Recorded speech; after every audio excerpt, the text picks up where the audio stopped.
Let's talk about some ways to take tests in an intelligent way and ways to prepare ourselves so that we're not caught unawares when test time comes. The best advice is to not cram. If you cram, you will fail. Cramming is a bad strategy. Humans are only going to pay attention for about 40 minutes to something and then they're going to stop listening. If you study for 10 hours, you will understand the first 40 minutes of material and you will have wasted 9 hours and 20 minutes. So what you really should be doing is 10 hours worth of studying the night before an exam is worth about the same as a bunch of smaller things, but over a much longer period of time. So you go to lecture on Monday, Wednesday, Friday. You take 30 minutes at the end of Monday, at the end of Wednesday, at the end of Friday, after you're done with all of your other classes, after you've gone home for the day. Take 30 minutes, review what you did that day. Take 20 minutes, take 15 minutes.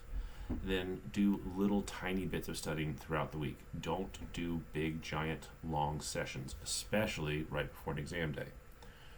Short, repetitive methods are going to be way better. Otherwise, you need to vary the way that you are studying. If you read the textbook every single time you study, and you are taking that material in a repetitive way in short bursts, that's better than long-term massive study blocks. But it's better to then one day do a little bit of textbook work, one day do a little bit of work rewriting your notes, one day do a little bit of flashcard work, right? Or do 5 minutes of flashcards and then 15 minutes of a study group session, right? So you really have to be doing things in multiple ways. The reason why we vary these study practices is you use different parts of your brain when you are studying in different ways. If you're able to use different parts of your brain, you're getting that material soaked into your brain better. You're holding on to that and you can recall it better when it comes time for a challenge to occur when you're going to a question. The one that I always put in here is teaching someone else. If you talk up through things, if you are speaking and you are teaching someone, you are going to have a very hard time forgetting that. Either do that in a study group or teach your cat or teach a pillow or teach the wall or whatever you want to do. Talking through the material is a really good way to get it stuck into your brain. The thing about these is these are all not passive. If you have an active studying strategy where you are actively rewriting something rather than just reading, or if you are teaching something that is you're using many different senses, you're going through a process of integrating that material and then producing something out of it, like talking your way through it or writing something down, those are much better ways to get that material stuck into your head. This is not something that you can do the night before an exam.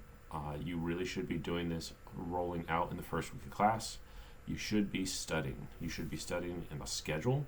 You should be making yourself a schedule on what works for you in your particular stage in your life. But you really should be putting this time in as part of a job. You are expected to be doing about 3 hours worth of work for every hour of in-class credit time that you have. So that's a lot of time outside of it. You probably don't want to spend all of that studying, but you really have to do the minimum of this is like at least doing a couple times a small sessions throughout this week, right? You really have to do this. If you don't do this and wait till the day before, it's not something that you're going to be good at. This is also something that you will get progressively better at through your college career. This is a skill that you pick up and you will get better at it as you do it more.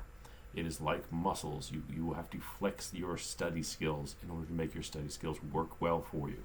You will get better at studying. You don't waste your time doing the stuff that you know won't work for you because you have gone through this process before. Okay, so when you're taking a test, some strategies that work for my test, they work for other tests too, is trying to think about red flags on particular questions. One good thing to do is always to avoid an absolute. If it's a question that is like always, every single time, these sorts of things are indicating that we're trying to make it very clear that this is, you can't like have an edge case that this might be the correct answer for it. Absolutes are very often going to be wrong. If something is a 3v1 question, that's what we say when like three things are all of a similar group, like they do a similar thing, and then one of the answers stands out as very different and very separate because it's like making some action oppose what the other three are doing, that's probably telling you that D is probably the answer. We're probably highlighting that these three things are very, very different. So those 3v1 questions are good clues.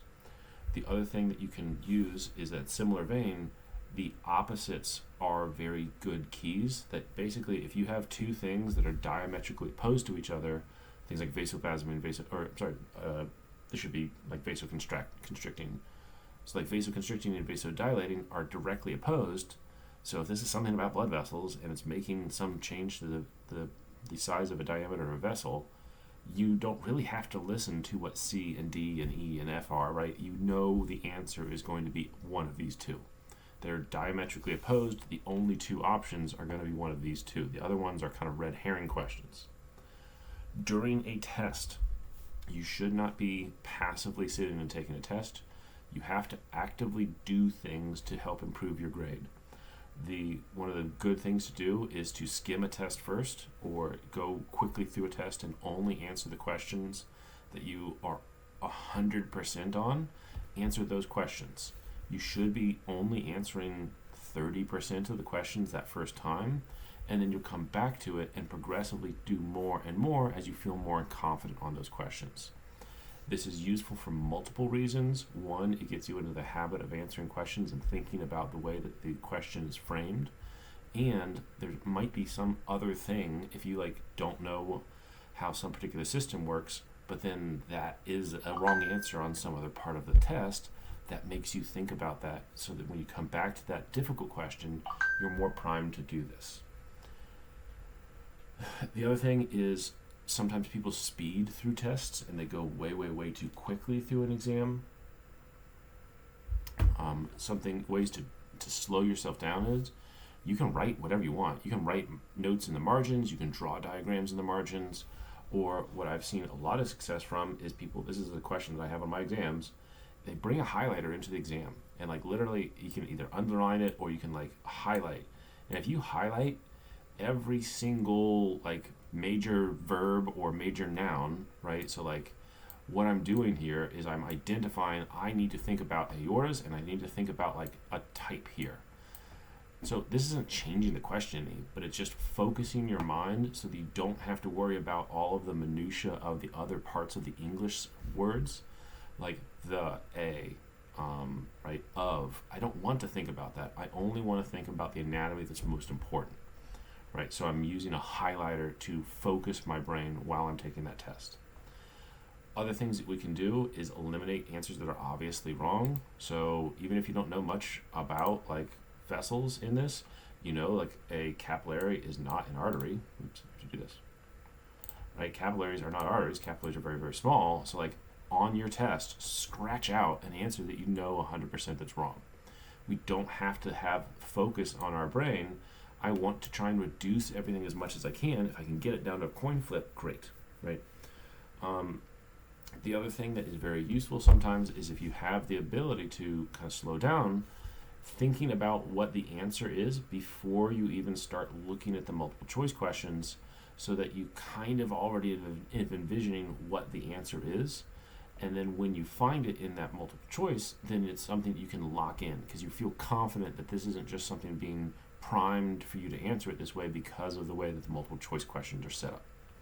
So that's a couple of tips. I hope everybody does well.